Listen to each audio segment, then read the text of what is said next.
Assalamualaikum warahmatullahi wabarakatuh. Baiklah teman-teman, kami dari kelompok yang akan menjelaskan materi mengenai model data semantik yang beranggotakan saya sendiri, Tia Puspita Ayu, Neldra Kendrila, dan Esti Candivianti. Pertama akan saya coba jelaskan sendiri. Semantik model adalah suatu model data yang dikembangkan berdasarkan objeknya. Semantik model ini digunakan untuk menjelaskan hubungan antar data dalam basis data kepada para pengguna secara logik. Semantik model ini hampir sama dengan entitas relationship model yang telah kita pelajari sebelumnya, yang mana perbedaannya itu terletak pada kerelasian antar objeknya, yang mana objeknya itu tidak dijelaskan melalui simbol tapi dijelaskan menggunakan kata-kata atau semantik. Nah, dalam semantik model ini terdapat 3 komponen. Yang pertama, entitas, atribut, dan kerelasian antar objek. Entitas adalah suatu objek dasar yang berkaitan dengan sistem yang berupa orang, benda, atau keterangan yang datanya perlu disimpan. Entitas ini dapat digambarkan dalam beberapa hal. Yang pertama, entitas dinyatakan dalam simbol persegi panjang atau elips. Yang kedua, nama entitas dituliskan di dalam simbol persegi panjang. Nama entitas ini berupa kata benda tunggal. Baiklah, sekian dapat saya jelaskan. Ya, dalam semantik model, atribut atau properti merupakan keterangan-keterangan yang terkait pada sebuah entitas yang perlu disimpan sebagai basis data, di mana atribut dapat digambarkan dengan cara sebagai berikut menurut Sutanta 2004, yaitu yang pertama, atribut dinyatakan pada simbol elips atau dengan simbol elips. Yang kedua yaitu nama atribut dituliskan dalam simbol elips. Yang ketiga, nama atribut berupa kata benda atau tunggal. Yang keempat yaitu nama atribut dapat sedapat mungkin menggunakan nama yang mudah dipahami dan dapat menyatakan maknanya dengan jelas. Yang kelima yaitu atribut dihubungkan dengan entitas yang bersesuaian dengan menggunakan sebuah garis atau seyogianya menggunakan garis lurus, namun dalam kondisi yang tidak memungkinkan dapat tidak menggunakan garis lurus ini. Yang ketiga yaitu kerelasian antar entitas atau relationship. Kerelasian antar entitas yang menyatakan kejadian atau transaksi yang terjadi di antara dua buah entitas yang keterangannya perlu disimpan dalam basis data, di mana dalam semantik model dapat digambarkan dengan cara berikut menurut Sutanta 2004, yaitu yang pertama, kerelasian dinyatakan dengan simbol garis dengan sebuah mata panah. Yang kedua yaitu nama kerelasian dituliskan di samping garis kerelasian.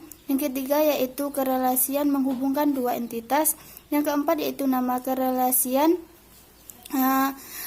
berupa kata kerja aktif atau diawali dengan awalan me dan tunggal. Yang kelima yaitu nama kerelasian sedapat mungkin menggunakan nama yang mudah dipahami dan dapat menyatakan maknanya dengan jelas.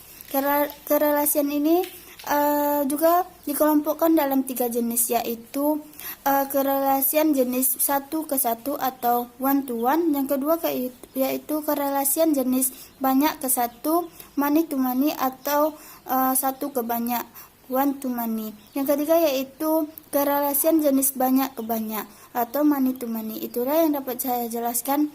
Lebih dan kurang saya minta maaf. Selanjutnya akan dijelaskan oleh rekan saya. Terima kasih. Assalamualaikum warahmatullahi wabarakatuh. Baiklah, saya akan membahas mengenai menggambar diagram semantik. Nah, menurut Sutanta tahun 2004 ada 5 langkah yang harus diperhatikan dalam menggambar diagram semantik ini. Yang pertama, kita harus mengidentifikasikan setiap entitas yang terlibat. Jadi dalam menggambar diagram semantik ini kita harus mengidentifikasi dulu entitas-entitas yang terlibat dalam diagram semantik tersebut. Kemudian yang kedua yaitu kita mengidentifikasikan setiap atribut pada setiap entitas. Seperti yang sudah dijelaskan teman saya tadi, apa itu atribut. Nah, atribut pada setiap entitas itu kita identifikasikan dalam menggambar diagram semantik ini. Untuk langkah yang ketiga, kita mengidentifikasikan setiap kerelasian berikut jenisnya yang terjadi di antara entitas. Untuk langkah yang keempat keempat, kita menggambarkan simbol-simbol entitas, atribut, dan juga kerelasian antar entitas sedemikian sehingga simbol kerelasian itu dapat digambarkan dengan jelas dan tidak saling bertabrakan. Tadi sudah dibahas sebelumnya apa itu simbol-simbol entitas, atribut, kemudian kerelasian. Jadi dalam tahap menggambar ini kita menggambarkan simbol-simbol dari penjelasan teman-teman tadi.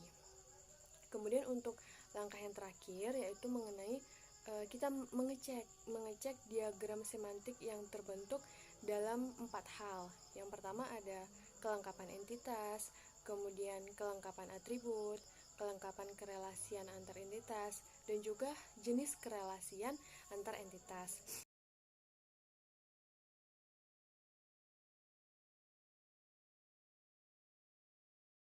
Di sini dapat kita lihat bersama-sama bagaimana contoh dari diagram semantik tersebut. Nah, mengenai kelebihan dan juga kelemahan diagram semantik. Sebenarnya jika diagram semantik ini diterapkan dengan tepat dan juga dengan benar, maka penggunaan diagram semantik ini dalam pemodelan data dapat memberikan keuntungan. Keuntungannya ini sama dengan keuntungan ERD yang ada di materi. Untuk contoh dari keuntungan ERD ini ada di materi model data entity relationship pada bab 7 di buku Andy.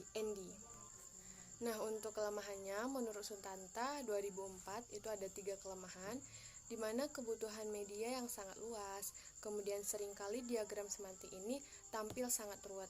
Karena tampilannya yang ruwet ini sulit dipahami bagi kita yang mungkin tidak terlalu paham mengenai apa itu dari diagram semantik.